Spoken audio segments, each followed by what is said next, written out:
Assalamualaikum warahmatullahi wabarakatuh. Perkenalkan, nama saya Indah Nirwana dengan NIM 12150320177. Dan kali ini saya akan menjelaskan materi mengenai Critical Success Factor atau CSF dan Key Performance Indicator atau KPI, yang mana ini merupakan salah satu tugas dari mata kuliah IT Service Management. Baik, yang pertama adalah Critical Success Factor atau CSF. Critical Success Factor merupakan sebuah metode analisis dengan mempertimbangkan beberapa hal yang kritis di dalam lingkungan perusahaan untuk mendefinisikan faktor-faktor apa saja yang mempengaruhi keberhasilan dan kesuksesan perusahaan atau organisasi dan dapat ditentukan jika objektif organisasi telah diidentifikasi.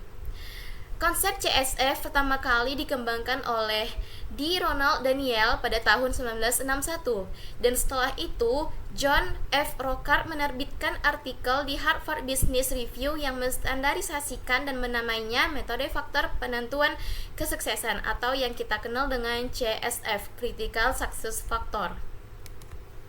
Nah, berikut merupakan tahapan-tahapan dalam CSF. Yang pertama adalah mengidentifikasi misi dan tujuan strategis organisasi atau perusahaan tersebut. Lalu tahapan yang kedua adalah setiap tujuan strategis harus dapat menjawab pertanyaan wilayah bisnis apa yang penting bagi organisasi untuk mencapai tujuannya. Dan tahapan yang ketiga adalah evaluasi setiap kandidat. Tahapan yang keempat adalah identifikasi bagaimana CSF diawasi dan diukur. Tahapan yang kelima, komunikasikan CSF kepada setiap elemen penting dalam perusahaan tersebut. Dan tahapan yang terakhir adalah lakukan pengawasan dan evaluasi ulang terhadap CSF tersebut. Nah, berikut merupakan adalah manfaat dari CSF. Manfaat yang pertama adalah melibatkan manajemen senior dalam pengembangan strategi sistem informasi. Manfaat kedua adalah menghubungkan proyek sistem informasi dengan tujuan perusahaan. Dan manfaat yang ketiga adalah CSF efektif dalam wawancara dengan manajemen senior. Manfaat yang keempat adalah membantu memprioritaskan investasi modal berdasarkan kebutuhan kritis. Dan manfaat yang terakhir adalah memfokuskan perhatian pada masalah kritis dalam perencanaan sistem informasi. Nah, berikut merupakan contoh dari CSF. Yang pertama adalah pedoman pemasaran terbaru.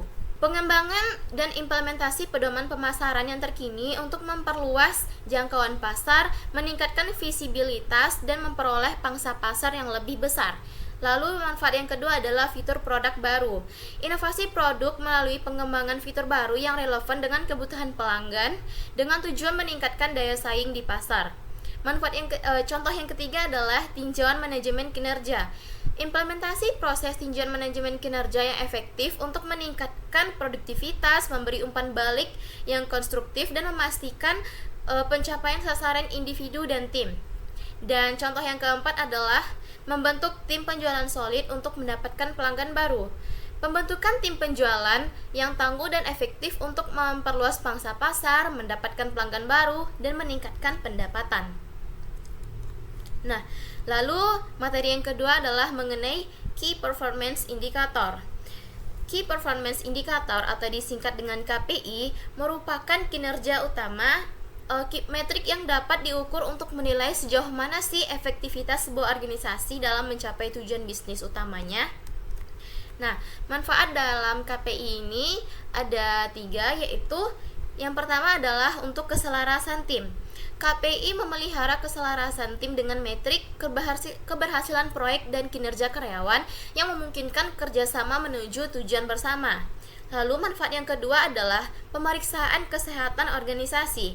KPI memberikan gambaran kondisi kesehatan perusahaan, melibatkan faktor risiko dan indikator keuangan sebagai alat pemeriksa kesehatan perusahaan tersebut.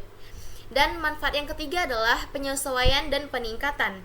KPI membantu menetapkan tujuan yang jelas dengan definisi konkret untuk mencapai keberhasilan atau kegagalan yang memungkinkan evaluasi efektivitas langkah-langkah dan penyesuaian strategi jika diperlukan.